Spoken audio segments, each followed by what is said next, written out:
Welcome to the UN Global Compact Academy. I'm Steve Kenzie, Executive Director of the Global Compact Network UK. Today, I'm excited to welcome you back to our Academy Changemaker series, this time from Brighton on the sunny south coast of the United Kingdom. With this series, we want to help you learn directly from some of the most innovative people around the world. Our guest today is a civil engineer at Mott MacDonald, a global engineering, management, and development consultancy, leading the integration of sustainability and social outcomes within the organization's International Development Unit, and with experience from projects around the world, Hiba Khan is also working on a breakthrough tool to drive large-scale action by mapping innovation projects to the Sustainable Development Goals. I am delighted to welcome Hiba Khan today. We will learn about Hiba's journey to becoming an SDG innovator and her unique perspective as a young female innovative leader in an often male-dominated field. The power of entrepreneurship to accelerate the transition towards business models and technologies that align with the SDGs, the challenges companies often face in innovating for the SDGs and how to overcome these challenges, the future of SDG innovation as we grow closer to the deadline to meet the 2030 goals. To start out, we'd love to hear more about you and what inspired you to embark on a career in engineering and sustainability innovation. So I'm going to be honest, Steve, I kind of fluked it. I went to university to study physics and it just wasn't the practical kind of problem-solving thing that it was at A-levels. And I found a poster that was about Engineers Without Borders and everything fell into place. You know, I'd always wanted to help people. I'd been inspired by so many people who had, and I wanted that practical problem-solving.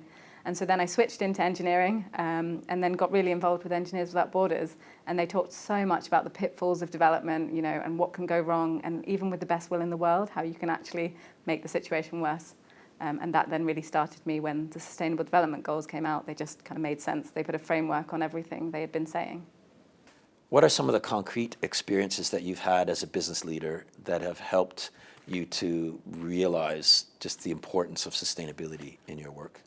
So when I went out to Cambodia with Engineers Without Borders, when I was at uni, there was a story about an NGO who had come in and by giving the local town water filters for free, they had undermined the local water filters, which weren't as high quality. And that meant at the end of the year, when the water filters need to be replaced, there actually wasn't an economy to do that anymore. And people ended up drinking worse quality water than before they came in.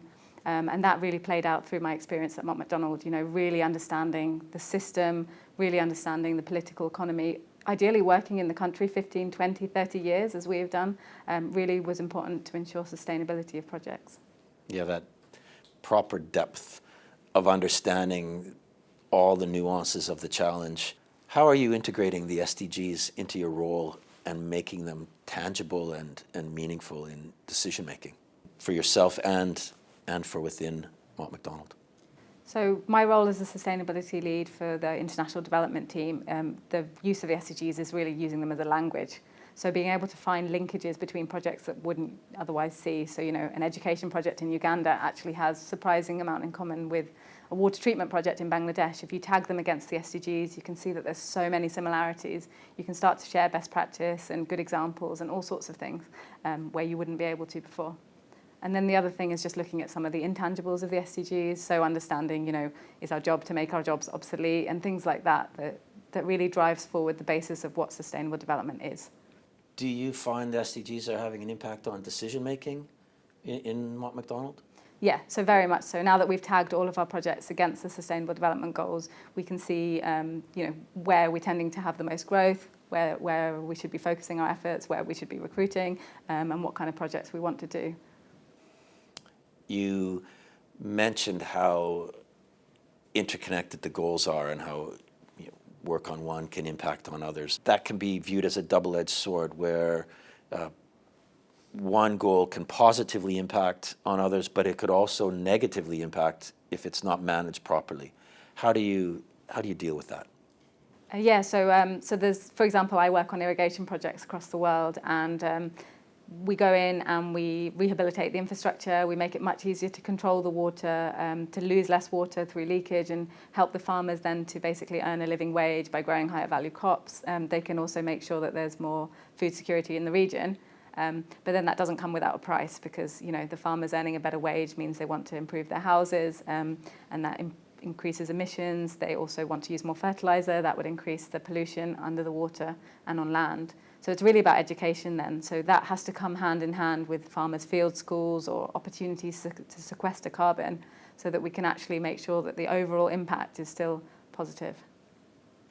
From your experience, what have been the biggest challenges around SDG integration and innovation? So I think the same thing that makes them great, which is the interconnectedness and the complexity of them. So they really hold a mirror up to the world that we live in.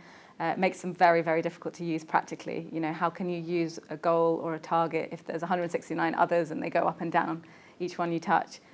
So I think people then tend to use these as a bit of a tick box or take them in isolation. You know, I work on SDG 6, they say, and then actually they lose that complexity that if you work on SDG 6, you might detriment some other SDGs or there might be opportunities. So it's systems change, isn't it? And so nobody can change a system on their own.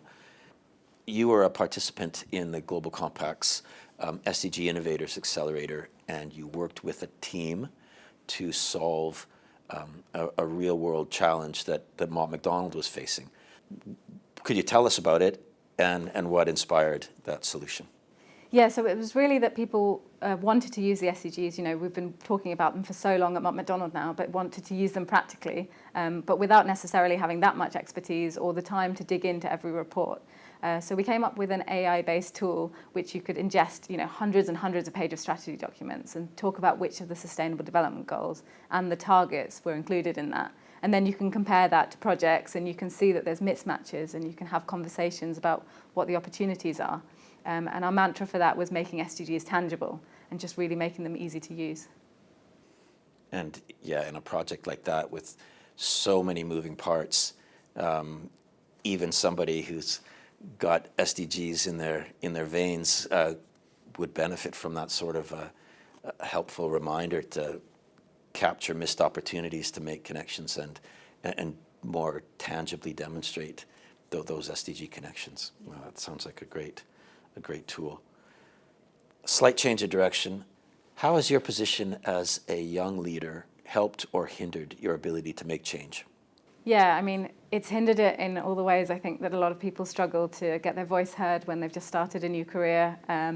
You know, getting a seat at the table or trying to find roles that don't require, you know, a certain amount of experience that you don't yet have.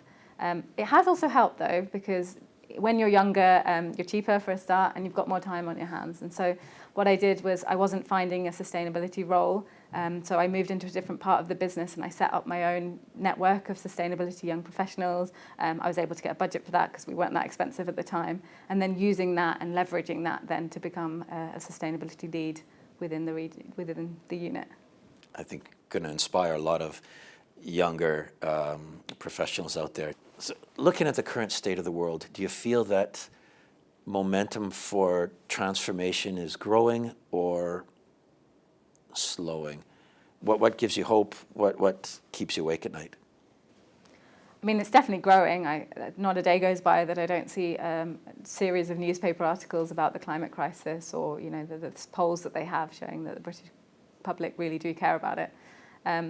So many things keep me up at night, though. I think just the scale of it, that it's, you know, it's not just one problem, it's not just the climate, it's not just biodiversity, it's the seas and the soil and everything that surrounds us. And then the injustice of it, that people who are really, really suffering have never done anything to cause this problem. I guess that's also what gives me hope, though, just the fact that all of these things have come to a head now, and now the cheapest, best, most healthy solution is the most sustainable one. And so rather than these things fighting or sustainability being more expensive than the other options, actually it's all come together. Yeah, the logic of it is ever more pointing to the types of solutions really considered by the SDGs. So it is a clearer direction is starting to come out. How do we ensure that young people have a seat at the table? Give them a seat at the table, I'd say. I mean, we need to have quotas. I guess we need people in leadership who are really committed to it, and we need to stop having these minimum requirements for jobs. I mean, I've applied for a few recently where I didn't meet the minimum requirements, and then I was successful and got the job. But I've only got the confidence to do that after many, many years, you know, working already. At the beginning of my career, I certainly wouldn't have done it. But I'm just as qualified, and actually it's not about qualifications or experience for a strategy role, is it? And especially sustainability. I think younger people really feel the urgency and they have the passion, and that should count for something. And skin in the game, especially in a longer term strategy role. Yeah. There's just so much more invested for young people. Right. Yeah, makes a lot of sense. At the UN Global Compact, we see sustainability leadership as an ever-evolving field. What are your priorities going forward in that regard?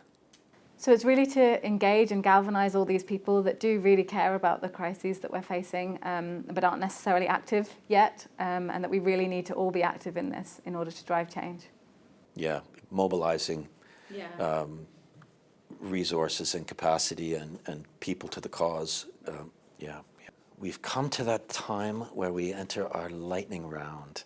In the Changemaker series, we like to finish with a few quick questions. So just first thing that comes to mind, what other industry, organization, or leader do you take inspiration from?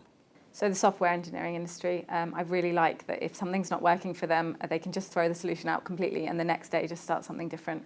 I think that's really valuable and other industries could learn from them. As someone who's made transformation happen yourself, what's one piece of advice you could give to other young professionals to inspire them? So I think what's really played out for me is if you're not getting a seat at the table, then build your own table, and people will see the value of that table, and then you'll either get a seat at it or you'll just find your own way. The last one, what are the 3 key characteristics of successful sustainability leadership? I think number 1 has to be resilience. We're going into quite a difficult situation. I think leaders need to acknowledge that and be able to pick themselves back up. The next thing would be authenticity, to practice what they preach, and then honesty to the people that they're leading about whether it's going well or whether it's not. Thank you very much, Hiba. It's been an absolute pleasure. That's it for this Changemaker session. Thank you very much for joining. I hope you enjoyed the conversation as much as I did. We also hope you'll join us again soon to learn and be inspired by other changemakers working in or with business to make the world a better place.